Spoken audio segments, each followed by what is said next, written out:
निर्विशेषा शून्यवादी पश्चात्यादिशधारिणे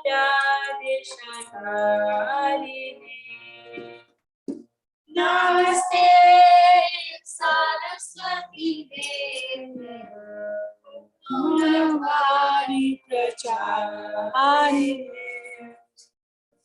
निर्विशेषा शून्यवादी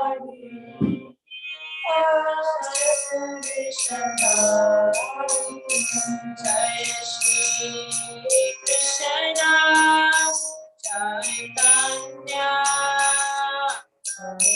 Nityanand Shri Advaita Gadadhar श्रीवासादि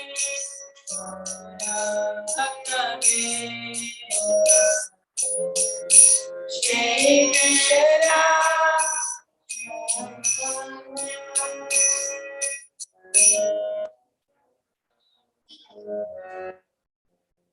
Shri Advaita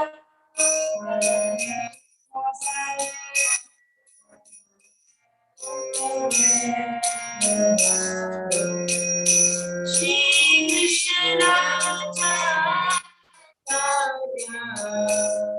Prabhu Nityananda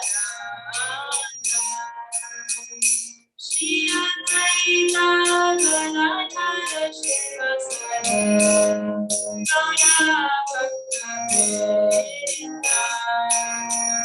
Shri Krishna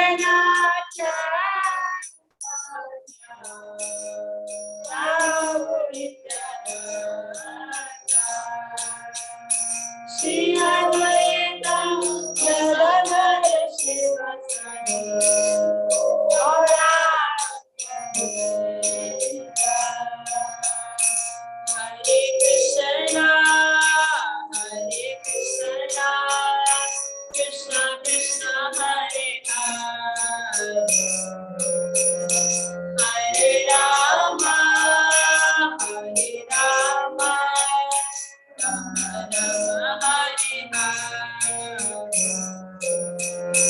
Hare Krishna,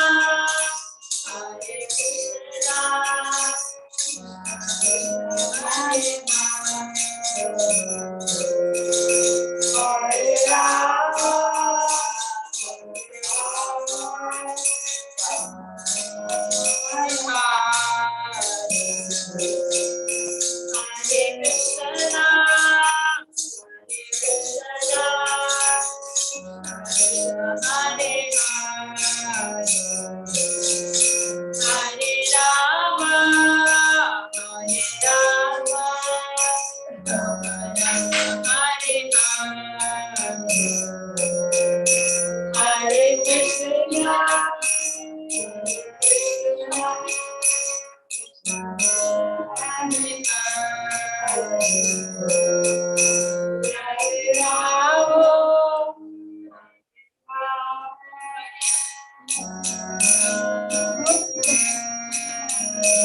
Thank you, Raskil and Haripriya.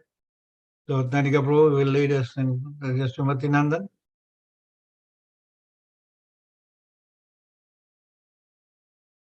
Tandika Prabhu, are you there?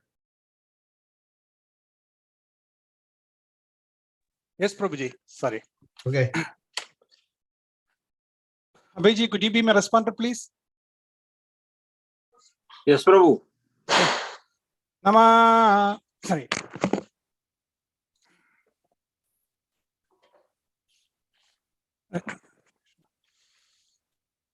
Yasomati Nandana Prajabara Nagara Kukula Ranjana Kana Yashomati Nandana Brajavara Nagar Gokula Janaka Ana Gopi Paranadana Madana Manodara Kaliya Damana Vidana Gopi Parana Dana Nana Madana Har Mara Kaliya Aliya Samana Mana Vidhana Vidhana Amala Harina Mamiya Vilasa Amala Harinama Amamiya Vilasa Vipina Purandara Navina Nagara Bara Vanjivadana Suvasa Vipina Purandara Purandara Navina Nagara Nagaravara Vansi Badana Vibhadana Suva Suvasa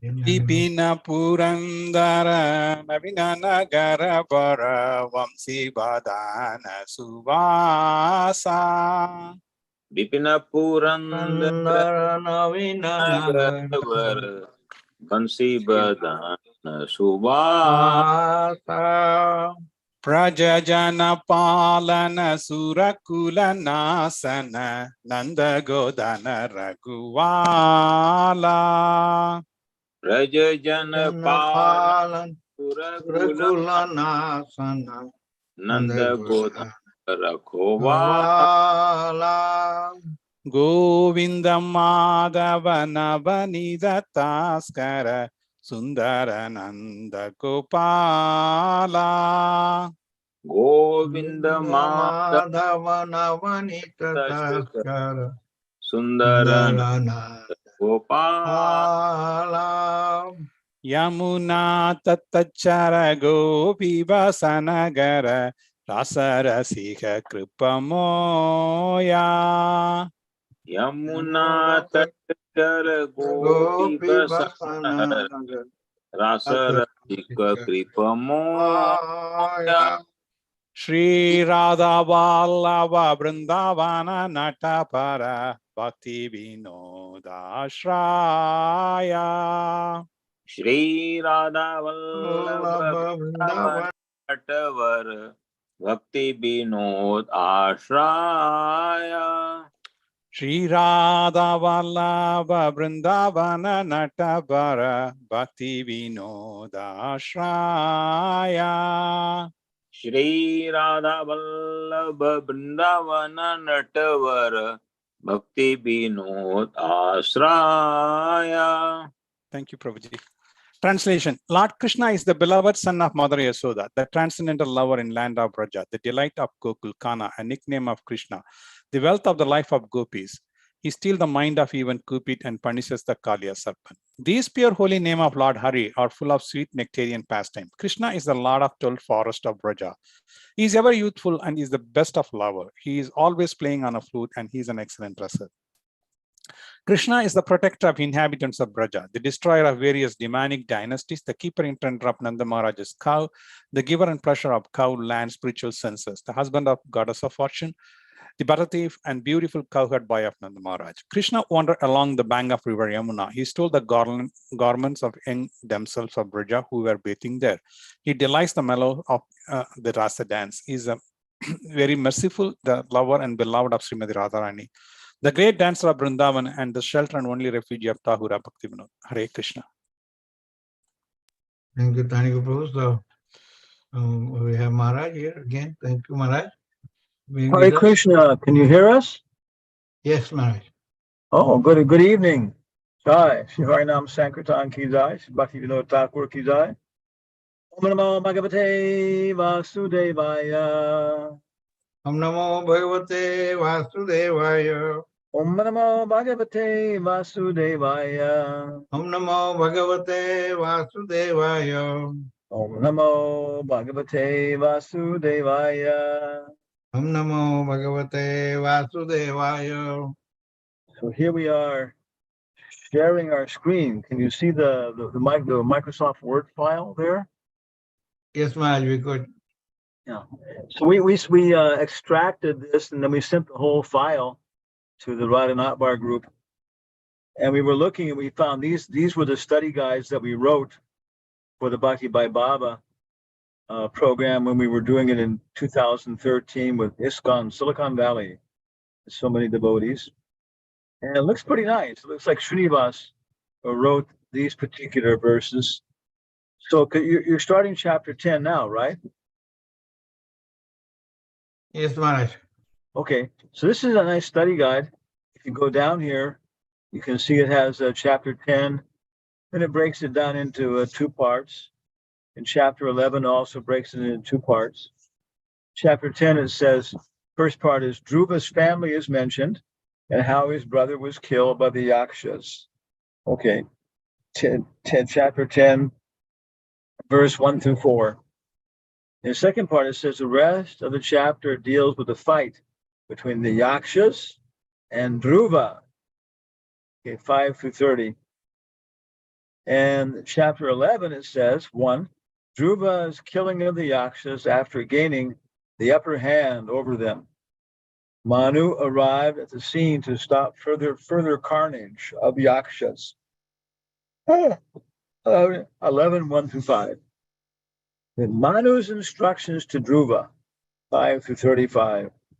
So a lot of it seems like Leela, maybe some nice purports by Prabhupada, but the instructions of Manu, of course, are probably very substantial. Then he goes through specific chapter details. So in chapter 10, he finds 5 different verses that have nice purports. Chapter 1 describes how Brahma, Dhruva, to his wife Brahmi, had 2 sons, Kalpa and Vatsara, and to his wife Ila had one offspring, Utkala. Number 9, verse number 9, he quotes a statement, straightforward appreciation of an enemy's prowess is a characteristic of real Kshatriya spirit. Of course, somebody who's just a rascal and a monster thief, separate, small-minded, egoistic person, even if he dresses himself in a fancy uniform or becomes president of some big political institution, he's actually lower than a Shudra, He doesn't appreciate the qualities of his enemy. Kshatriyas, of course, like to engage in competition. And even when they lose, they don't feel bad. They feel, I learned something. And tomorrow, maybe I'll go back and try again, some honest competition. There's no victory without honor. Kshatriya motto, no victory without honor. Okay, number 14 is the origin of the word Manava. Number 30, verse 30 is potency of the Maha Mantra. So we can look in that a little bit more detail. So this is all a description of how Dhruva Maharaj is actually coming, why he's coming to fight with the Yakshas and how he's fighting with them. And as I understand, Prabhupada kind of indicates that in the modern world, the descendants of the Yakshas are the Tibetans, way up in the remote place and with different mystical powers and very demoniac activities. Then chapter 11 says, let me just go ahead and deal with something here. Okay.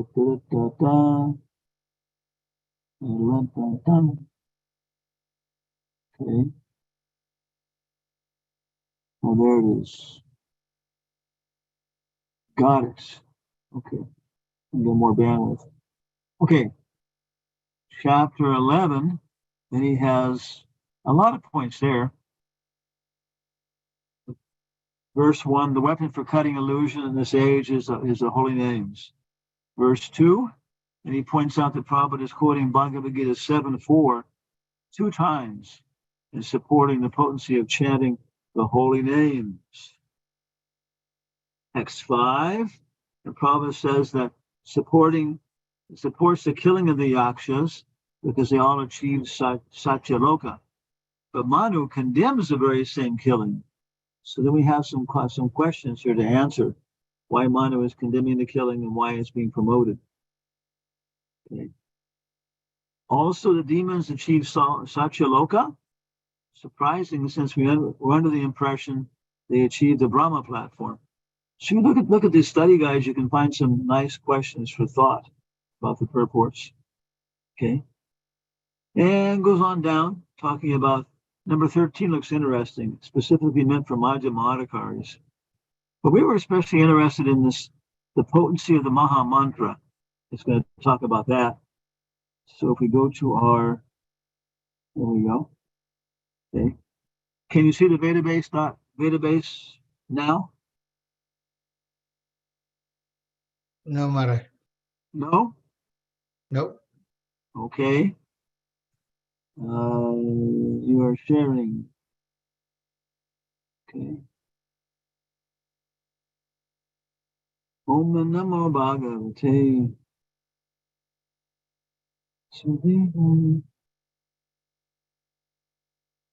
Om Namo Bhagavate. That's life simple. Okay. Now we can see my. Okay. So please repeat. Munaya Uchahu. Naya Uchu. Autana Pada Bhagavam Stava Sharanga Danva. Uttana Pada Bhagwan Tavasaranga Dhanva. Devakshinot Pavanat Tartiharo Vipakshan. Devashinot Avatarantri Haro Pakshan. Yanamadeyam Abhidaya Nishamya Chadha. Namadhayam Abhidaya Nitam Michada. Lokonja Satarati Dushtaramangam Retyum. Lokan Jasatarate Dustaram Angamatyam. All the sages said, Dear Dhruva, O son of King Uttanapada, may the Supreme Personality of Godhead, known as Sharangadhanva, who relieves the distress of his devotees, kill all your threatening enemies. The holy name of the Lord is as powerful as the Lord himself. The holy name of the Lord is as powerful as the Lord himself. Therefore, simply by chanting and hearing the holy name of the Lord, many men can be fully protected from fierce death without difficulty. Thus, a devotee is saved. So at this point, Dhruva Maharaj is becoming bewildered because the Yakshas started using magical powers. He's becoming bewildered, but the sages, they tell him, don't worry, just chant Hare Krishna. Purport.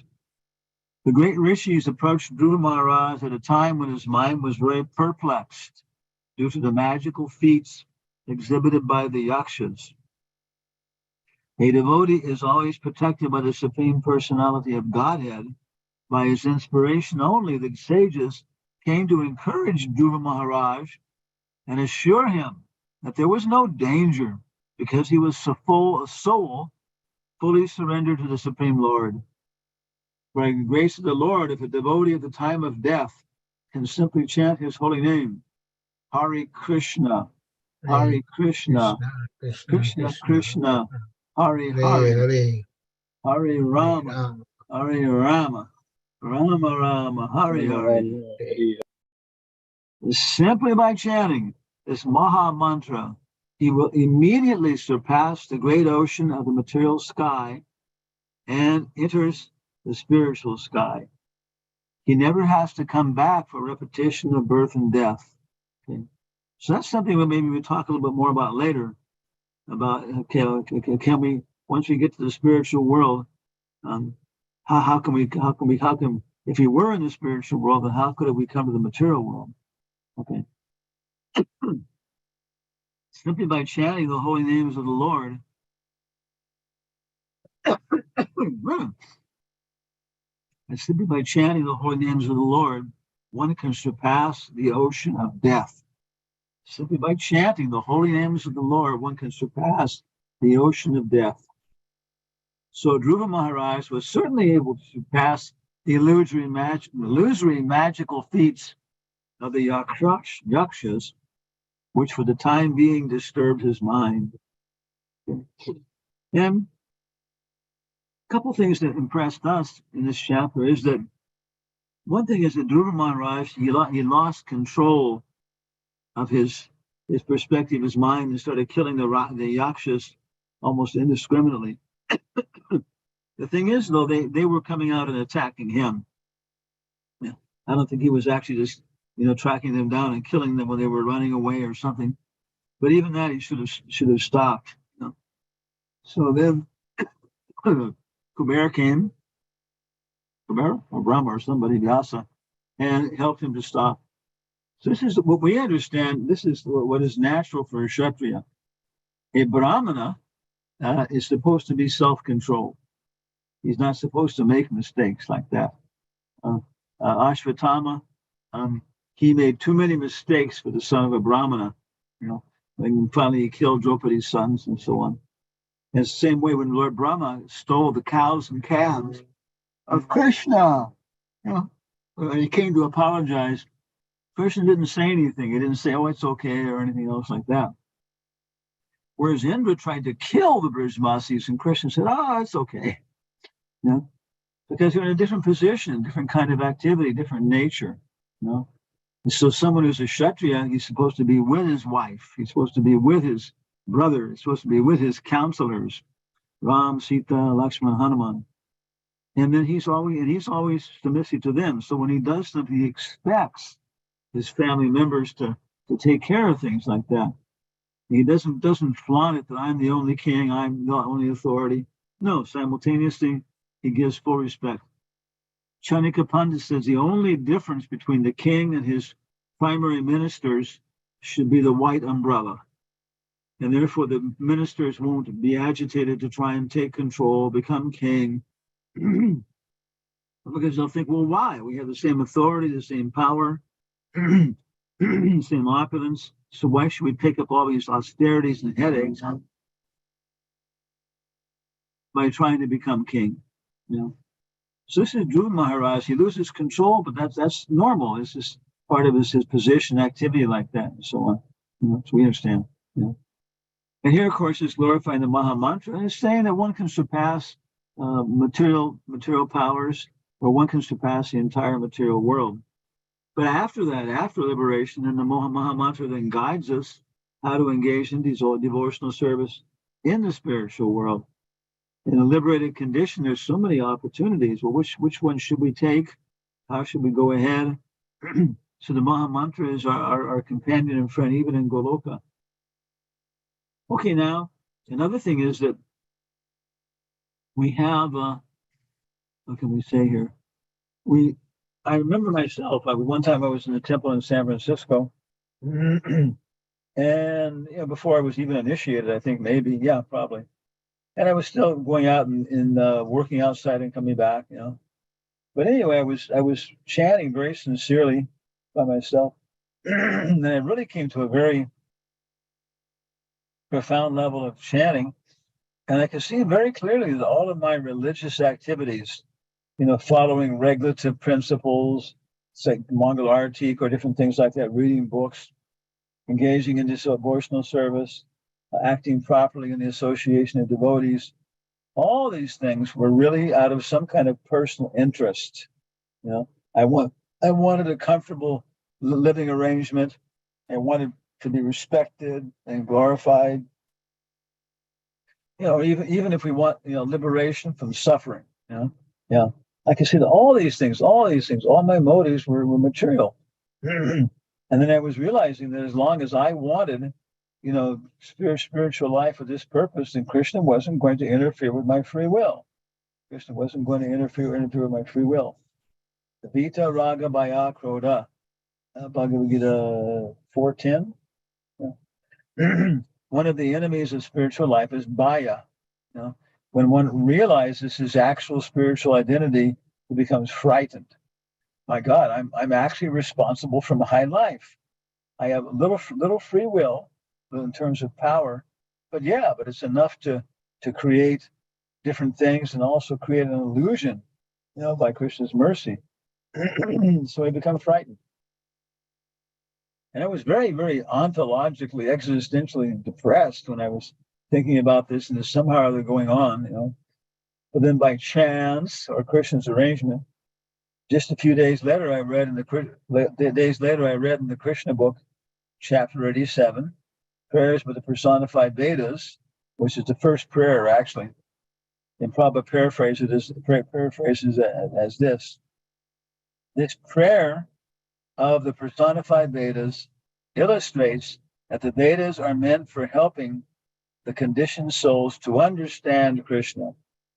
All the Shrutis, or personified Vedas, offer glories to the Lord again and again, singing Jaya, Jaya. This indicates that the Lord is the most glorious of all his glories. The most important is his causeless mercy upon the conditioned souls in reclaiming them from the clutches of Maya. Yeah, so Maya is one of his potencies. And another of course, is Radharani. So Maya is just. If you do certain things, there are certain results. But Radharani is kind. Yeah. And so in this competition between these two Shaktis, Radharani is supreme. So ultimately, the essence of justice is not satya, or truthfulness. The essence of justice is daya, mercy. So he made this point many times before, but especially here, where it's talking about, one does not have to come back to the material world. So many times it talks about that once they go to the spiritual world, they don't come back. Yeah, we don't have to come back, but we always have free will. And if we use it in a certain way, then of course we will come back. And that's where we can't satisfy ourselves with these egoistic desires without being in the material world, without having our vanity. Otherwise, our knowledge completely just eliminates that. So it's very, very nice chapters, and I think a lot of exciting activities in these two. So any questions or comments about different reading people have been doing, or different experiences people have had?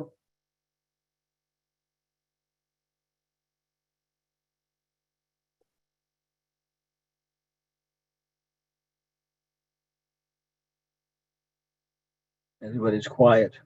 I think we have discussed that before, but again, question rise. And free will, and everyone, where Prabhupada said, is not important how we came to this material world. But again, what happened?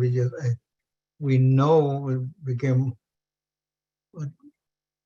tried to be Krishna, and that's why Krishna created this material world. Try it out. Yeah. Yeah, it's so simple. The question is why, but there is no why, because why means what is the cause? We have free will, but simultaneously the other side of it is very nice, because we can develop different skills and abilities that even Krishna doesn't understand or can't predict. He doesn't know how we'll develop. We don't know. So we can go on investigating our character and our skills and our abilities, and wow, so we can do things that actually entertain Krishna, actually amaze him. So Maharaj, other question is, Dhruva Maharaj was in Satya Yuga, is that right? Dhruva? Yeah, I think the form of Vishnu he saw is called Satyanarayan. That's the form. Yeah. So that time Satya Yuga is the recommended process is not chanting Mahamantra, as the rishis are telling in this verse. So what could be reason for that? Well, it says that in every age, the highest process is the highest thing. If you're in such a yuga, you know what's going on. You'll install Radha Krishna deities. Yeah, yeah, yeah. But but that's confidential. And so in such a yuga, the opportunity is given, to make progress by contemplating, slowing down, thinking about things, and having an environment where you don't have to go to the market even. There's plenty of ripe papayas and breadfruit and everything just growing there. Yeah. So that opportunity is given. Yeah. Yeah. And so in some ways, the Kali Yuga is very nice because none of the rest of these opportunities work. So you're kind of like forced to take the highest process, or else to suffer the material reactions. So that means chanting Mahamantra is recommended in all ages, including Satyuga. Yeah, yeah. If people can take to it, it's the highest process. Yeah. But there is choice in the different yugas. But in this Kali Yuga, do you have any other choice other than taking a Mahamantra? No, you have two choices: go to hell or go to Goloka. Okay. And I think that's why the what do you call it? Why the sages, they glorify Kali Yuga. I mean, the highest perfection of Varna, Ashram, and Dharma is renouncing the material world. So if the material world is renounceable, right? That's why in such a yuga is not so good, because everything is so nice and you can just sit there and be cool and groovy and space out and everything. And in Treta Yuga, you can do these fantastic fire sacrifices, and in Dwapara Yuga, you can have beautiful deity worship. But you can be distracted, Yeah. So that Sattva-guna, that because with the knowledge and renunciation is there, so that could be sometime a cause of the bondage. Exactly. It says that a chaste wife, for many sages, a chaste wife was a source of bondage. Yeah. Yeah. So any other question? Anyone has? Kevin, you are here, so have any question for Maharaj? Why do you cut your hair that way? What's that mark on your forehead? Is it Krishna true? Maharaj. Hare Krishna. I had no choice, Maharaj. Okay. Yeah. You're a naturalist sannyasi.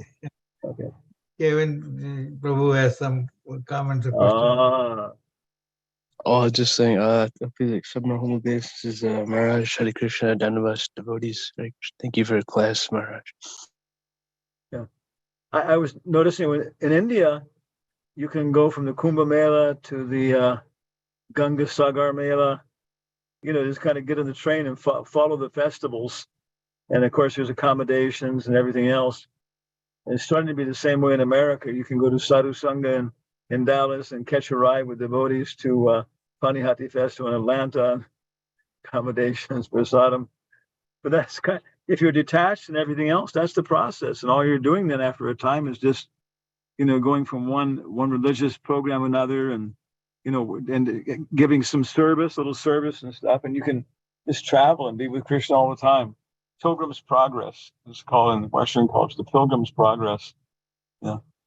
We're talking to Bhakti Vikash Maharaj and devotees in Atlanta and so on, and hoping, of course, that we'll get a July 15th. We're talking about that, our next festival. And Nithya Sundar was asking for some topic. And what we've been doing with Neos before is cultivation of the human spirit, light of the Bhagavata, which gives us so many resources and a nice focus. Prabhupada said, if you want to preach, you should probably read my books. So different people can read, and then we have nice blow-ups and pictures, and we can work on making a nice festival. And already Bhakti Vikash Maharaj says she'll probably be in Atlanta until the middle of July. Okay, so maybe when he's leaving, he can come right here. Start having a And all the people that we invited for the first time and everything in the last festival, almost for sure, are going to come again. I've already got one family coming from Dallas. They wanted to visit us, so I told them come then. And then once we get things going a little bit, then let's focus on the World Holy Name Day, which is in September. And that's when we always have our festival. It's the anniversary of Nectar of Instruction. First, you get Light of the Bhagavat, and that recommends you to go to Nectar of Instruction. You know, and just by observing festivals, we can become, fully aware of Krishna. Of course, every day in the temple, there's a festival every day, singing and dancing at 4:30 in the morning. Yeah. Basically, anybody who comes to the full morning program and gets a free breakfast. It's part of the whole program. Yeah.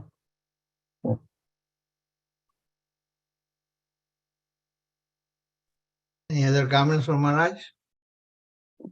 Hare Krishna. Maharaj, please accept my humble obeisances. This is Hari Vallabhi. Jai. When you are Hare coming Krishna. to America, Hari Vallabhi? July 5th. I'll be there for the festival. Okay, that's why I asked you a question. Oh. Good. Yeah. Okay. Okay, thank you. Yeah. Okay, go ahead with your question. Maharaj, I've been reading Bhagavatam. I'm in Canto 4. I just saw your, message on WhatsApp. You posted some Bhakti Vaibhava notes and all. And I don't do a systematic study of the Bhagavatam. I read it and I discuss with, my teacher, and try to understand it better. But what do you suggest that if I wish to do a self-study, self-paced, with the help of some Bhakti Vaibhava courses, what do you have any suggestion that I go a particular route? I always remember when people ask me this question, at one time Prabhupada said, just open my books anywhere, and it's nice. He said, my books are like a tree, made of sugar. So really, and this again, to start whatever you're studying, whatever Sangat Sanjayate, come on, whatever community is there and you're reading and studying, then automatically you become purified, and then Krishna begins to enlighten you, and you meet different things, and you say, okay, because these Bhakti Shastri, Bhakti Vaibhava, Bhakti Vedanta. When Prabhupada was giving a description of these things, he gave some basic curriculum and some standard. But he said, but this is not for everybody. This is for pundits, pundits, And he's saying this is chant the Panchatattva and Hare Krishna Maha Mantra, and that's sufficient. Read the Krishna book. Yeah. And then, again, that's sufficient. You're just chanting Hare Krishna, reading Krishna book. And then, Hanuman, when he was fighting, I think there's no description anywhere that Hanuman ever carried a club, running around with a club. He would just pick up whatever was in hand, like a dead horse, and he would use that to smash all the rest of the horses, or use his claws to shred things, or his teeth, or his fists, So that's basically, whatever of Prabhupada's books is around, just pick it up and read it, and just use it. And then if you have this inclination of being a bookworm and a pundit, okay, then you start sorting it out. Other than that, find some teacher. The gopis, they would go to the classes given by the brahmanas, and the brahmanas would organize puppet shows, and then they would know them. And okay, you should. Usually, we're especially working on 3 books: Nectar of Instruction, let's say Light of the Bhagavat, Nectar of Instruction, and Teachings of Lord Chaitanya. And those are kind of the Light of the Bhagavat. We use that for preaching. We learn how it works and all the pictures and different kinds of contents, and it's designed for preaching. We're set up that way for a certain kind of audience that we like, a nice cultured Oriental people. The Nectar of Instruction is the basis of everything, And then finally, Teachings of Lord Chaitanya is very nice for this academic community, because it's like 5 different conversations, Sanatana Goswami, Rupa Goswami, So it's a very, very nice book for giving to the kind of people that we like. And other than that, we just, kind of like here, you're studying these things. And so we associate with the group here and we kind of organize it a little bit. But basically, that's it. Just associate with different people. If you really want to go ahead and study with these other groups, it's nice. You're systematically inclined. There's the Mahavidyalaya, I can do online classes. Your Govardhan Bhagavat Mahavidyalaya. Then there's Guranga Darshan's Vidyapit in Guranga Eco Village. What's the place called? Yeah, Govardhan Eco Village, yeah. And those are two that are very nice. So that's all that I could suggest. Okay.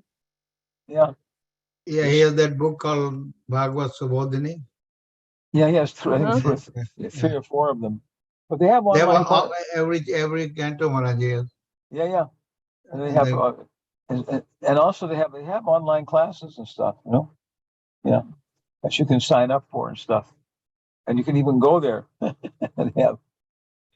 have for a 5-star hotel. Thank you so much. Thank you all. Hare Krishna. If there is no other question for Maharaj, then already getting late for Maharaj, so no other. I don't see anyone unmuting himself or herself. So thank you, Maharaj. We'll walk on Monday. Okay. Okay, Hare Priya, are you ready to lead us in the nursing of prayer? Yes. Namaste Narasingaya Paladalaladile Hiranyakashi Purvaksha Shrilatanka Nakhalahi Ito Narsinga Parato Narsinga Yato Yami Tato Narsinga He Narsinga Hirdahe Narsinga Narsinga Madem Charena Papade Tavakara Kamalavare Nakam Adbhuta Shinga Dalita Hiranyakashipu Tanubrenga Keshavadita Narari Rupa Jai Jagadisha Hare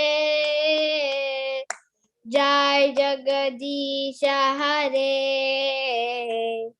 Jai Jagadisha Hare Jaya Narsingadev Jaya Narsingadev Narsingadev Jaya Narsingadev Jaya Prahlad Maharaj Prahlad Maharaj Prahlad Maharaj Jaya Prahlad Maharaj Jaya Jaya Gurudev Gurudev Gurudev Jaya Jaya Gurudev Jaya Jaya Prabhupada Prabhupada Prabhupada Jaya Jaya Prabhupada Nittai God Hari Bol Hari Bol Hari Bol Nittai God Hari Bol Jai Narsingh Dev Bhagwan ki Jai Prahlad Maharaj ki Jai to Prabhupada ji ki Jai. Thank you, Prabhuji.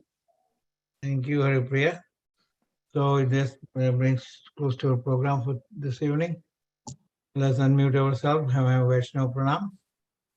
Vanchakalpatapaya Shakha Eva Cha Paditana Bhavnebhyo Vaishnavibhyo Vaishnavibhyo Namo Namah. Hare Hare Krishna. Hare Krishna.